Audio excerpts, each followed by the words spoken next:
see, I like to go in deep. How deep? Deeper than Atlantis. You see, when I do my commentary, I like to make sure that it shakes the very surface and foundation of everyone's assimilated thinking. You see, I like to investigate things from a different perspective. I'm a person that likes to look from the top down instead of from the bottom up. What do I mean by that? Well, there's things that even a rookie detective would notice, or maybe not want to notice on purpose. For instance, like the stories about Kevin Gaines. Kevin Gaines.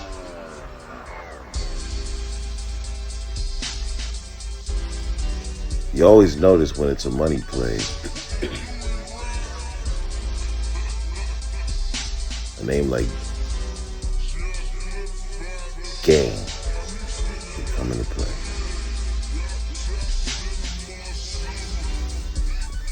According to all the stories and testimony that we hear from so many people eager to speak on who murdered Tupac Shakur and Christopher Wallace, I mean, they got the butler downstairs, the cook next door, the McDonald's bag lady from up the street. Everybody done some commentary on this goddamn thing.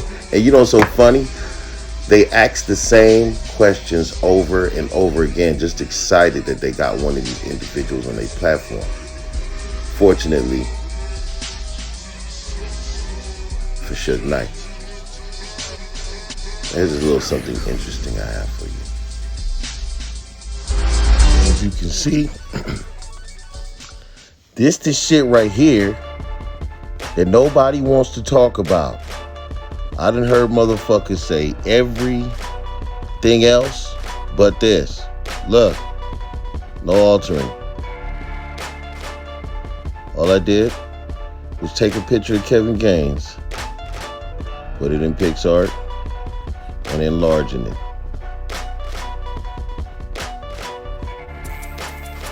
Strange, isn't it? Look how it fits perfectly. You gotta see this shit. This is shit that I want to talk about, because see, the Amir Muhammad composite sketch doesn't fit this. It doesn't fit. First of all, Amir Muhammad has a more squared off chin. If you think about it, he looks like Denzel Washington with a mask on. Checkers. Y'all forgot that Denzel was in a play called Checkers, which was sponsored by Harry O. Checkers. Anyways, look, you can't make this kind of shit up. So just for shits and giggles,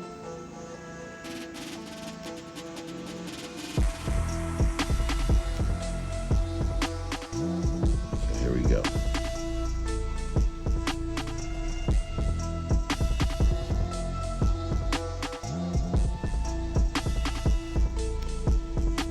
So as you can see right off the bat, the eyebrows is different. Let's try to get it right on.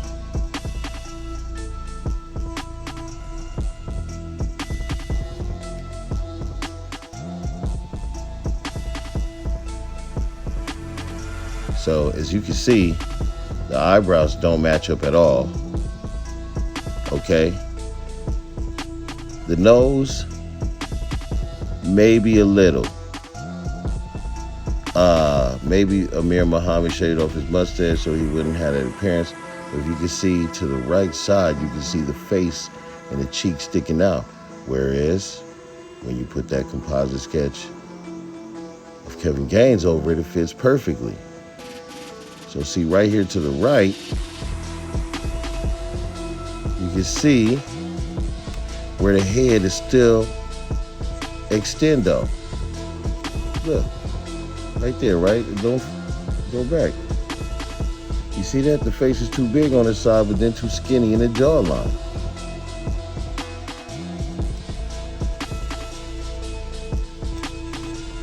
Now,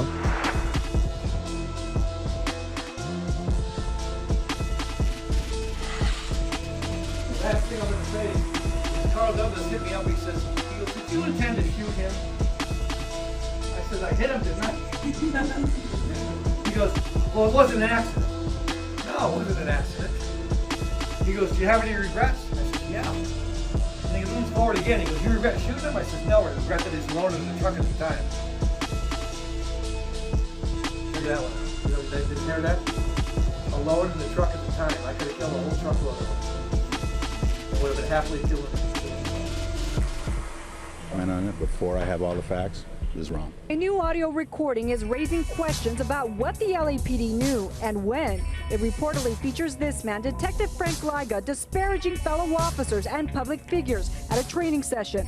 The LAPD says it's been investigating the recording for months, but couldn't give us a timeline. The man who made the tape reportedly says he released it. Frustrated, Liga was never disciplined.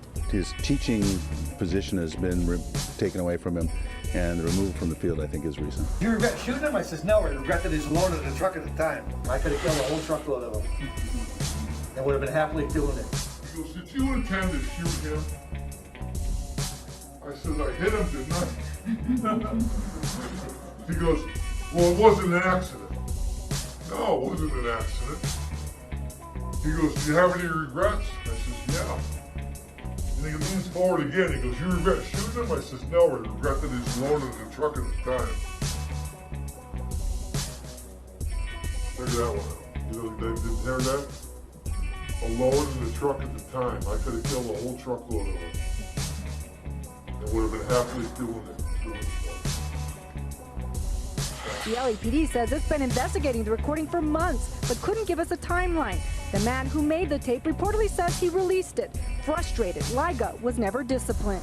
His teaching position has been taken away from him, and the removal from the field, I think, is recent. Do you regret shooting him? I says, no, I regret that he's alone in the truck at the time. I could have killed a whole truckload of them. And would have been happily doing so. That is believed to be narcotics detective Frank Liga talking about the night in 1997 when he shot and killed fellow officer Kevin Gaines. Both men were in plain clothes and the LAPD ruled it self-defense. The department settled with Gaines' family for $250,000, but the case was the beginning of the Rampart scandal. When Puff leave a party, if security ain't ready and the driver there, he will jump in there and leave your ass. This is this kid M.O. I've been with him for years, but Puff is looking back and forth and going to get girls. And then I'm like, yo, Big, what's up? You know what I'm saying? Why we ain't leaving? He said, yo, check your man. And I'm like, yo, Puff, what's up? He said, we gotta wait for Paul and them to get their car out. And I was like, wait for Paul and them? Paul and them ain't got their car? This guy is an Inglewood police officer. How he having problems getting his car? He from out there. You understand? Flash your badge, tell him to go get your shit, and that's it. Matter of fact, you should have been had your car. Another officer insulted in the recordings, Lieutenant Paul Vernon, told us, quote, to this day, I have never personally met Liga. Over the years, I've heard he has animus towards me. I never lost any sleep over it and still haven't. I mean, as far as I see it, both of these goddamn record labels was in cahoots with the goddamn police. Both of them. All this thug life shit, Pac was screaming. All this gangster shit, Biggie was screaming. Them niggas was best friends and hanging out with known police officers. Period. Now, how you like them apples? You see, because this ain't choosing sides between Pac and Big. You know, like all these other channels and shit, man. Some of these channels is just celebrity dick riders and shit. They don't want to know the truth. They don't want to hear the truth. They're not looking for the truth.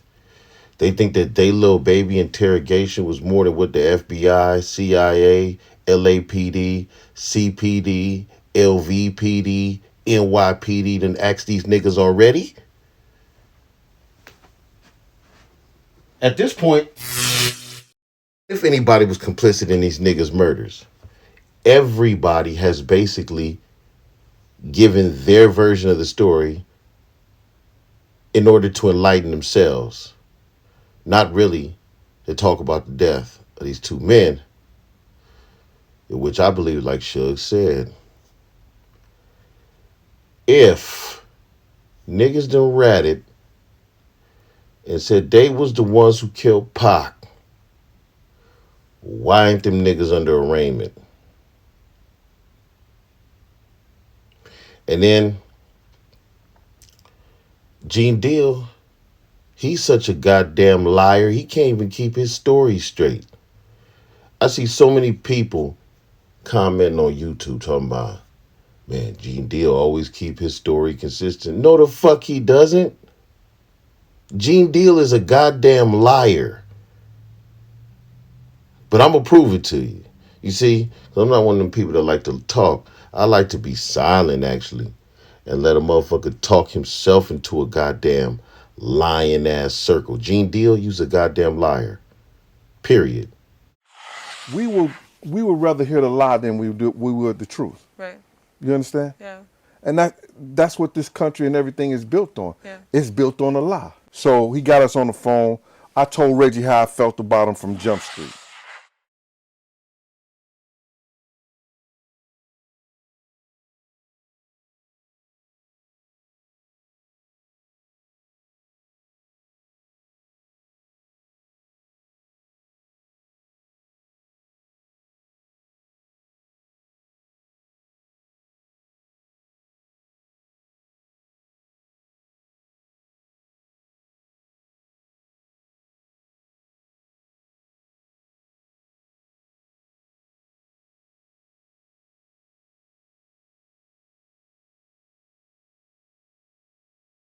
You understand? Mm-hmm. And I told him I didn't like the fact. I said, I know for a fact.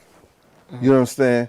Me being a trained investigator, me being an individual that was in the business, that dude Caden didn't come into this and know the stuff that he know without getting it from you, Reggie. Mm-hmm. You understand? Without getting it from you. We had that discussion the whole 9 yards. I told I couldn't go on the show, I wouldn't go on the show. But then when he was going to jail, I told him, I found out he was going to jail. He told me he was going to jail. He had to go away. I said, listen here, I'll do him a solid. I'll come on the show for him. Man, listen here, I was a state parole officer. I had to snitch on somebody. Yeah.